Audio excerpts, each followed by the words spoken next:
Imagine if a silkworm refused to spin its cocoon because the work was too boring. It would never transform into a rare, beautiful silk moth. The same goes for your life. The boring tasks you avoid, they are the very cocoon you need to build your dreams. Meet Gohan, someone just like you, who faced dull tasks at every turn. But through lessons from Eastern philosophy, he discovered how to train his brain to embrace these tasks and transform his reality. Here's how you can too. Part 1. The reality of boredom, facing the wall. Gohan had big dreams. He wanted to crush it in school, build a thriving business, and achieve peak fitness. But no matter what goal he chased, he kept running into the same roadblock: boredom. The endless studying, the mountains of paperwork, the repetitive meal prepping, the same workouts over and over. They all felt like walls, blocking his path and draining his motivation. At first, Gohan thought something was wrong with him. He wondered why he couldn't stay excited, why every task eventually became dull. He was chasing these inspiring goals, but the work to get there seemed mind-numbingly repetitive. Sound familiar? Maybe you felt the same. That frustrating sense that boredom is keeping you from reaching your full potential. But here's the truth. Boredom is universal. It's not unique to you, and it's not a sign of failure. Every dream job, passion project, or fitness journey comes with boring, repetitive tasks. That's just how reality works. The parts we love, the achievements, the breakthroughs, the highlights, are built on foundations of monotonous work. It's easy to love the outcome, but it's the boring process that makes the outcome possible. In Zen Buddhism, there's a practice called Seiza, the art of sitting still and facing discomfort without running away. At first, it's agonizing. Your legs go numb, your mind screams for distraction, and the urge to quit is overwhelming. But if you endure, something shifts. The discomfort fades, your mind settles, and you find peace in the stillness. This is the lesson of Seiza. Growth requires enduring discomfort. Boredom isn't an obstacle, it's part of the process of transformation. Gohan realized he had to stop avoiding the boring tasks and start facing them head-on. Just like Seiza, he learned to sit with the discomfort, knowing it was temporary and transformative. By accepting boredom, he began to see it not as a wall, but as a necessary step on the path to his goals. To succeed, acknowledge that boredom is part of the journey. Face it with the calm resolve of Seiza. When you endure the discomfort, you break through the wall, and on the other side, growth awaits. Part 2. The Silk Cocoon. Finding purpose in the process. Once Gohan learned to face boring tasks without resistance, he found himself in new territory. He could endure the boredom, but endurance alone wasn't enough. He needed a way to engage with the process, to make these tasks feel less like dead weight and more like deliberate steps forward. One day, while reflecting on his progress, he realized something crucial. The outcome he wanted wasn't separate from the process. It was woven into it. Just like a silkworm's endless spinning creates the cocoon it needs to transform. Each repetitive task he performed was contributing to his transformation. The tasks didn't exist outside his goals. They were the fabric of his success. This idea of purpose in the process is deeply rooted in Eastern philosophy. In Chan Buddhism, a precursor to Zen, there's the concept of Gong Fu, not the martial art, but the mastery that comes from dedicated effort over time. Whether you're making tea, sweeping floors, or practicing calligraphy, the repeated action is not a barrier to skill. It is the path to skill. Each moment of focused effort is a chance to weave mastery into your being.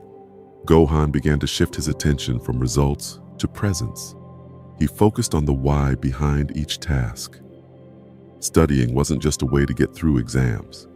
It was a way to sharpen his mind and build knowledge that would serve him in life.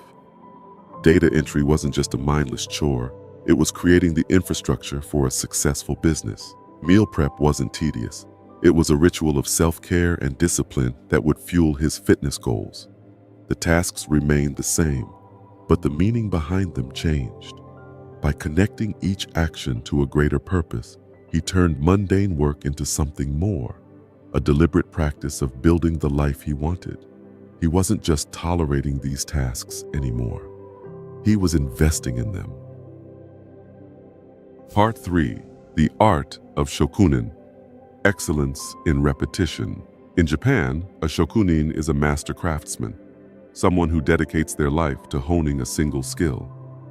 Whether it's making knives, shaping pottery, or crafting sushi, a shokunin's work revolves around one principle: continuous improvement through repetition. They don't see repetition as a chore, but as an opportunity to refine, learn, and perfect their craft. Gohan realized that if he wanted to transform his mindset, he needed to adopt this approach. He'd been treating his tasks like obligations, something to finish so he could move on to something more important. But a shokunin doesn't think that way. They view each action, no matter how small, as a chance to deepen their mastery. The task itself might be the same, but the way they perform it evolves. Gohan decided to shift his perspective. Instead of seeing his daily study sessions, business tasks, and workouts as tedious routines, he started asking himself, how can I do this better today? When studying, he focused on understanding concepts more clearly. In his business, he found ways to improve his efficiency with each data entry session. During workouts, he refined his form, aiming for precision in every movement. This change in mindset brought a surprising sense of satisfaction. The tasks didn't magically become easier, but they gained purpose. Each repetition became a step toward mastery. He no longer aimed to just get things done. He aimed to get things done well. In Eastern philosophy, this is the essence of the shokunin mindset, finding meaning in the process, not just the outcome.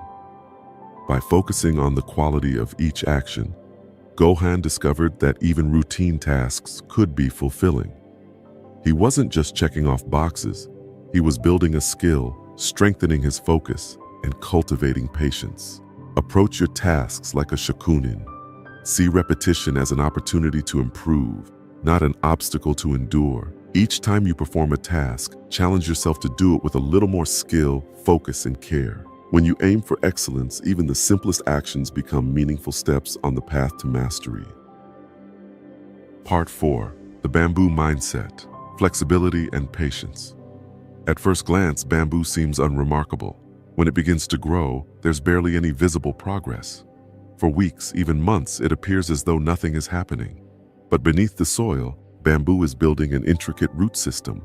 Then, almost suddenly, it shoots up at an incredible pace, growing feet in a matter of days. The key to bamboo's growth lies in patience and adaptability. Gohan found himself stuck in a cycle of frustration. He was showing up, doing the boring tasks day after day, studying, working out, grinding through business tasks. But he didn't see immediate results. It felt pointless. He questioned whether his efforts were worth it. Why wasn't anything changing? Then he came across a Zen teaching. The bamboo that bends is stronger than the oak that resists. It struck a chord. The oak tree stands rigid, and in a storm, it breaks. Bamboo, however, bends with the wind, adapting to the forces around it. Because of this flexibility, it survives and thrives. Gohan realized that progress often happens beneath the surface. Just because he couldn't see immediate results didn't mean growth wasn't happening. The hours he spent studying were building connections in his mind. The repetitive workouts were strengthening his body, even if the changes weren't visible yet.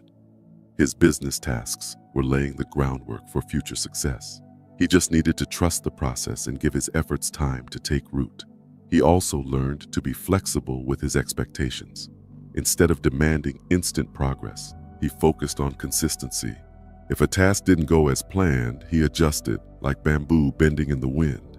This mindset kept him resilient, allowing him to keep moving forward without breaking under frustration.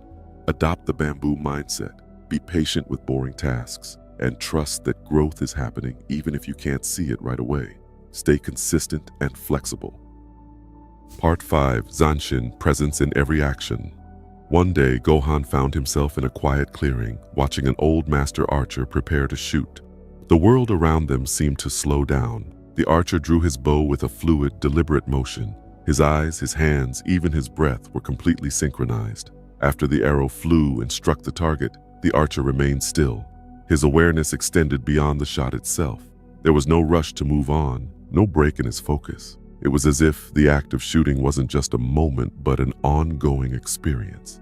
Gohan was mesmerized. He couldn't explain it, but he felt something deeper was happening. After the demonstration, he asked the master, "Why didn't you relax once the arrow was released?" The archer smiled and said, "That is Zanshin, the art of continuous presence. The arrow may leave, but the awareness remains." This struck a chord. Until that moment, Gohan's approach to tasks had always been fragmented. He'd do the work while his mind wandered, planning, worrying, or wishing he was somewhere else. He realized that his lack of presence was draining him, making each task feel hollow and disconnected. Inspired by the archer's lesson, Gohan decided to practice Zanshin in his own life. He started by paying full attention to the smallest details of his tasks. When he studied, he noticed the texture of the paper, the smooth drag of the pen, and the sound of each word in his mind.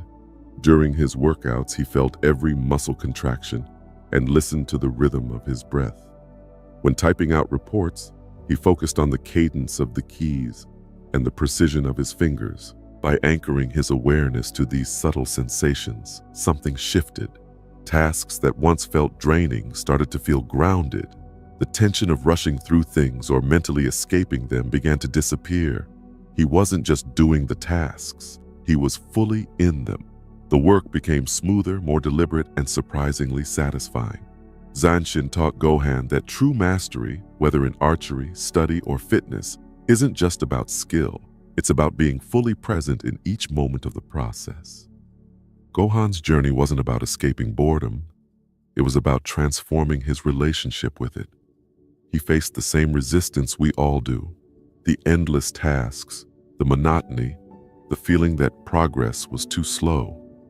But by embracing Eastern philosophies, facing discomfort with Seiza, finding purpose in repetition like the Shokunin, trusting the slow growth of the bamboo mindset, and practicing full presence with Zanshin, he didn't just complete tasks, he transformed himself. You might not be Gohan, but in many ways, you are Gohan. You're someone with goals, dreams, and a desire for growth. And like him, you've probably felt those walls of boredom holding you back.